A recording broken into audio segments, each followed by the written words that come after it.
So here we have a frame. This is a circa 2009 Giant Rain X1. 6.7 inches of travel in the back, which comes out to be around 170.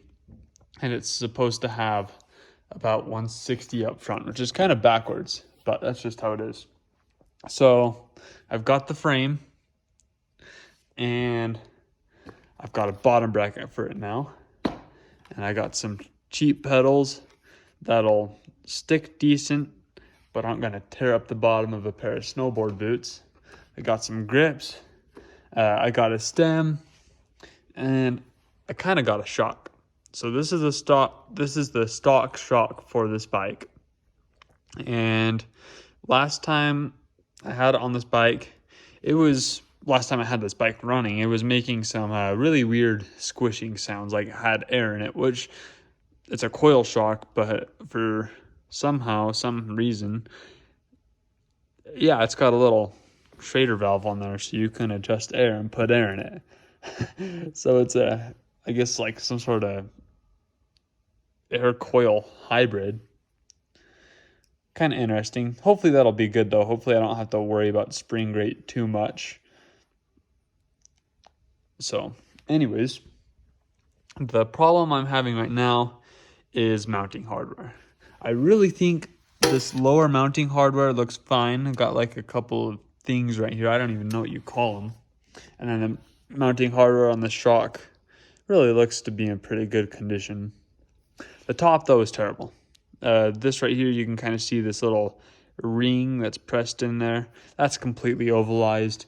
The top bolt, it's missing because I pulled it out. Bolt looks fine. These, I don't even know what's going on here. This is not the right mounting hardware. So, got to get that sorted out. But once I do, I should have a shock in. And then I got to buy a fork. And I need handlebars. And I'll need a seat post and a seat, which I think I found a set for really cheap on Jensen. I'm just going for the cheapest stuff possible. I went to the bike shop to see if they had anything, and they're all like $60. And the guy's like, "Well, are you looking for comfort?" I'm like, "Well, I'm not really going to be sitting down." He's like, "Okay, well, I mean, we got these ones, and they're light, and these ones that are comfortable." I was like, "Well, I'm not going to be sitting down. I really don't care about the seat. I just need a $20 put it on so I don't whack myself while I'm riding." But anyways, I will be custom ordering the ski bike conversion kit from Evan Jenkins at BS Ski Bikes as soon as I got this bottom bracket in place and I know what fork I'm going to be running, because I need to get the axle dimensions and I need to know exactly what bottom bracket, what size of, well, here, I should explain this a little better. Basically, to put pedals on, what we do is we're going to have a bottom bracket on, and then we're going to have basically just the crank spindle. We're going to build one, and then it's going to have threads to just stick your pedals right on there. So we'll go ahead and do that, and we'll see how that works out. But I can't order anything until I got this bottom bracket on, just so I can get the dimensions of it. I can't put the bottom bracket on because I don't have the right tool. Like, I have the tool, but I don't have the adapter for the tool, and I need the adapter, and yeah. Really don't want to order one, but I guess I have to now, and I'm ordering a bunch of other bike stuff anyway, so whatever. But anyways, this is looking very, very promising.